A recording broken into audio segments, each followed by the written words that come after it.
Mignon Fogarty isn't just one of the world's most popular podcasters. She's also an incredibly innovative media entrepreneur.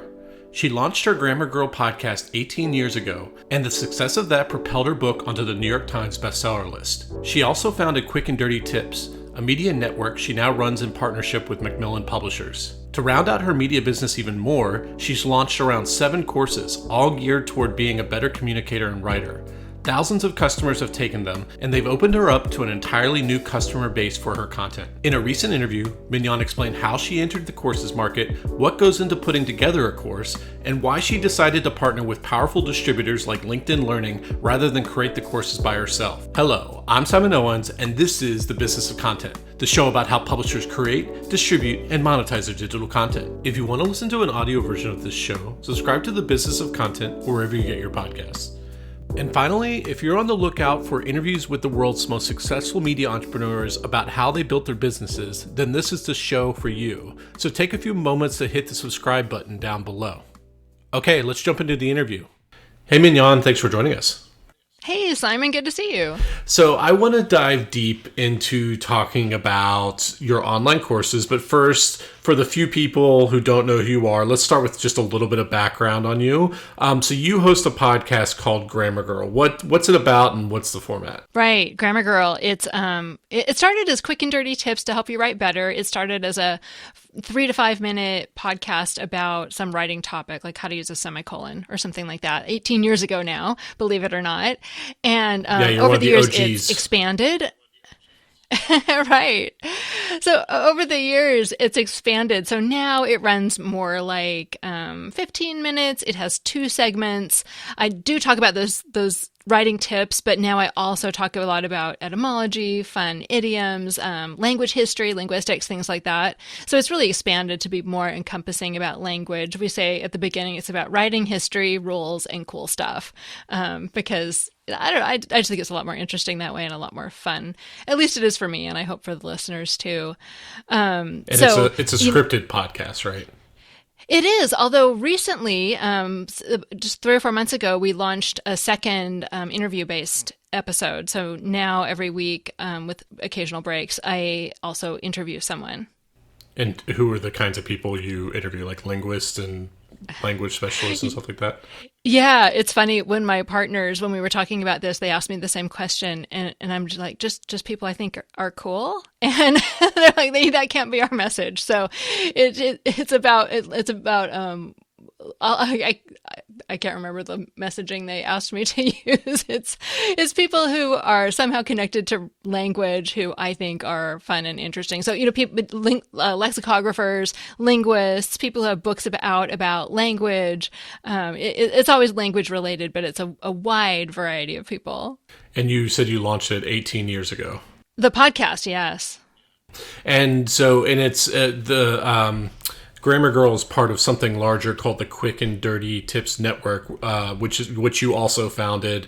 What is that? Right. So when Grammar Girl took off 18 years ago, I believed it was the format that made it so popular at the time. It was, a scripted, tight, 1 tip per show. And you can apply that to a lot of different topics. And, I had spent some time in Silicon Valley, so I really believed, even though the business model for podcasting wasn't as clear back then, I believed I had a business. So I enlisted people to start other shows. So we had a parenting podcast and a money podcast and a legal podcast. And so Quick and Dirty Tips was a network of shows about different topics, all with 1 tip that helped you do something better or learn something interesting that week.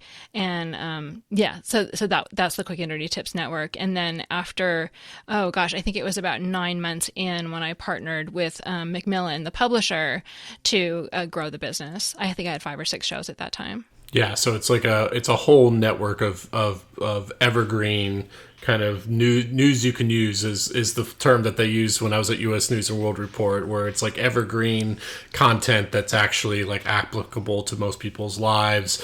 And then it also has a website where the scripts are published as like articles, basically. So a lot of content that's published in the podcast network is people will never listen, may not even know it's a podcast, or just reading article content and stuff like that. Absolutely. And I think the evergreen nature is what makes it really different from a lot of other podcasts and podcast networks. We have a massive archive of shows and they still get a lot of traffic. So our back catalog is really important to the business in a way it isn't for many, many other podcasters. Yeah. And in addition to the podcast, you have published at least one, if not multiple, New York Times bestselling grammar books. One New York Times bestseller, and depending on how you count them, 7 to 10 other books total. Mm-hmm. And would it be fair to say that for the first several years, most of your income from your content came from a mixture of book sales and then advertising revenue? Yeah, I think that's true. Mm-hmm. Okay, so we got all the basics back out of the way. Now let's talk about your courses. So how did you come to develop your first course? So it wasn't your idea; it was someone else's idea first, right? Right. All the courses I do, we were approached by someone else. So the first course I did, I had been doing, one of the reasons I hesitated when you asked is it's early speaking was also not a major source of revenue, but sort of a significant source of revenue. And I was speaking at conferences for Reagan Communications, a firm that specializes in a lot of different things, but for our purposes, they do have a big PR. People who work in PR and communications are a big constituency of theirs. So I was speaking at their conferences, and then they asked me if I wanted to do online courses with them. And great, I don't have to travel. And I can still kind of do the same thing. And so that was how I got started first. And I did, I think I did some general writing advice courses for them. And I've sort of settled in to doing a course about AP style, Associated Press style, twice a year, one beginning and one advanced. So Reaganry, how's it pronounced? The Reagan? Oh, Reagan it's just Reagan. Communication. Okay, It's just Reagan, yeah. It approached you and said, "Can you make like a recorded course for us?" Or what were they actually asking you to do? Yeah, they asked me to make a recorded course, and at the first one, I flew to Chicago and did it in a studio with them there. It sort of evolved over time, and now I do it live from here. Like this is what you see. Well, actually, what I do has a lot of slides, but Was that first course live, or was just something someone could purchase? It was just something someone could purchase. And what were they selling it on? Their own website, or where were they selling it? Yeah, they were selling it on their own website and using their lists to market it. Yeah, so it was Reagan Communications had some kind of courses program where they had on their website a place where you could peruse courses and purchase courses on an individual basis. Right. Yes. And so so they did that, how long ago? When was that first course made? Oh man. Oh gosh. It had to have been, I don't remember. It was probably 8-10 years ago. Mm-hmm. And so you recorded just like a series of videos about AP style, just kind of walking the... Yeah, well, the first one was just general writing tips. So, I was talking about like parallelism and subject-verb agreement and commonly confused words and, all the stuff I did in the podcast at the time anyway. Yeah, and so someone who purchased it would just receive access to a series of videos that are almost like chapters where they would just kind of watch it on their own time. Yeah, it's funny. For a while, I thought, like, why would someone pay for this? They can get it in my podcast. It's in my books. Why are people paying, hundreds of dollars to just watch a video of me walking them through what I already provide free everywhere else? And I've come to learn that people, you meet people where they are. If they want to be walked through it, that, if that's what they want, why not? I went from feeling like, oh, I don't know, this doesn't feel right, to like, okay, I'm providing a service that people want. So yeah, happy to do I think there is like some kind of appeal to a start and end time of like, I'm going to learn this thing, and rather than just openly subscribing to something and just kind of slowly learning it, just being like, I'm going to sit down and I'm going to take this course for 1 hour every day or something like that, and at the end of it, I will be proficient at XYZ or something. I think there is some kind of appeal to that. Yeah, it's a very efficient way to learn the best tips. So do you remember what they were charging for a course back then? I want to say it was it was somewhere between 250 and 350. Yeah. And so you obviously went on to do several more courses. Would you say that you like the format of the course or the kind of finite nature of it? Like what appealed to you to doing that first course? Yeah, I mean, it was really straightforward and simple for me to do because it is just repackaging what I've already done. So it's not although at the time it always feels like a lot of work, it wasn't a huge lift. And, yeah, it was just a nice thing to add to the mix. They kept asking, I kept saying yes. Yeah. So what happened after that? Did you continue making courses for them? Yeah, and at some point, I don't remember at what point it was that it started being live. I know it was, well, the AP Style one started being live because AP Style changes every year. But I think it was like right around the beginning of the pandemic, a little before or a little after when we sort of switched to the live format. And, you know, I know it's a lot less work for them because there's not as much production work, right? And so I think it's just part of an efficiency push on, how they can get more courses out. So, like, what is the live format? It's just you showing up at a certain time each week or something like that for a set period of time, and you're just doing the lessons, but like over some kind of video call platform or something like that, and they're watching like passively. Yeah, I guess I should add that it's also recorded and resold on a on demand basis after we do it live, so it is available to buy afterward. But yeah, I create my presentation, the slides and everything, and then I show up. And if it's the beginning course, it's an hour. If it's the advanced, it's an hour and a half typically. And people show up and watch live, and then they get access to the link so they can watch it later if they missed the live or they want to revisit it. And for these Reagan courses, like how much were you expected to help promote them? And like obviously you have a very large following, not just for your podcast, but social media, Twitter, stuff like that. Like were you kind of expected to help promote it, or was this something where they were handling all of that?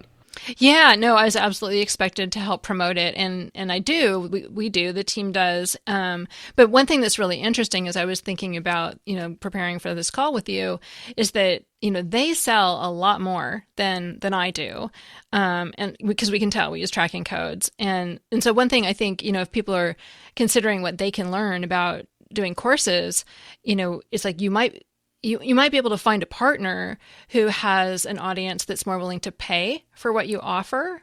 I think that because they are so focused on the PR and communications professionals, my audience is not enriched for that. My audience is everything from school teachers to truck drivers to, like everyone. Their list is so targeted. They sell far more seats at those webinars than we do.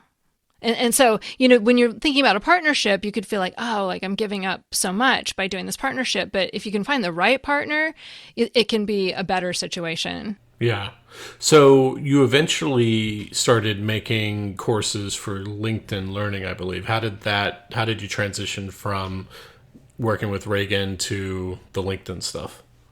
Right. I mean, they just approached me too because I think because I have a relatively big LinkedIn group and following, and so someone was familiar with my work, so they initially approached me again about doing that really general writing course, and they are great. They are the most professional people I've ever worked with. I just have nothing but amazing things to say about the LinkedIn Learning team. They're, they understand how to do online education. They're positive. They're great. So the first one I did, I flew down to their studios in Carpinteria, California. They have like movies, like studio sets. It's amazing, like with the full lights and setup, and you do makeup and hair, and before that, you work for couple of months at least with your scripts with a really great professional editing team, and they understand how to put together online so education. They were really hands-on. They weren't just handling the production, they were handling even script level feedback and stuff like that. Yeah, super hands-on. And then after you're done, they send it to beta viewers and you get feedback. I mean, it's like they're making sure, like I've never been so managed, and so well. It was really an amazing experience. And when you're filming, I think there were 5 people in the room filming. They had like 2 editors who were marking every point I misspoke, and for the editors, and it's a whole production. It's not like that now. It's actually really interesting because since the pandemic, they realized that they figured out how to get people to do it at home. But still, when I'm doing it at home, they ship me equipment. Like I have a great podcasting setup, but like they have their equipment and that's what they want me to use. And it again is a very organized system. So it's very interesting. Anyway, so they asked me to do the general topic. And again, I think it was about an hour, and, we just put together this incredibly polished thing. And then, that did well enough that they've asked me to do 6 more. I think I have 7 total now. And the way that LinkedIn works is you don't buy one-off courses. It's like a subscription where you subscribe and you get access to all of their courses. Is that the way it works? Correct. You used to be able to buy a la carte, but not anymore. Hi there, Simon here. So that's the end of the free preview for this episode. If you want to listen to or watch the full episode, you have to become a paid subscriber to my Substack. When you subscribe, you're able to book a half-hour introductory phone call with me. You also receive subscriber-only interviews with some of the world's most successful media entrepreneurs. Support the work I do here by subscribing at simonowens.substack.com. That's simonowens.substack.com. Or just Google the words Simon Owens and newsletter.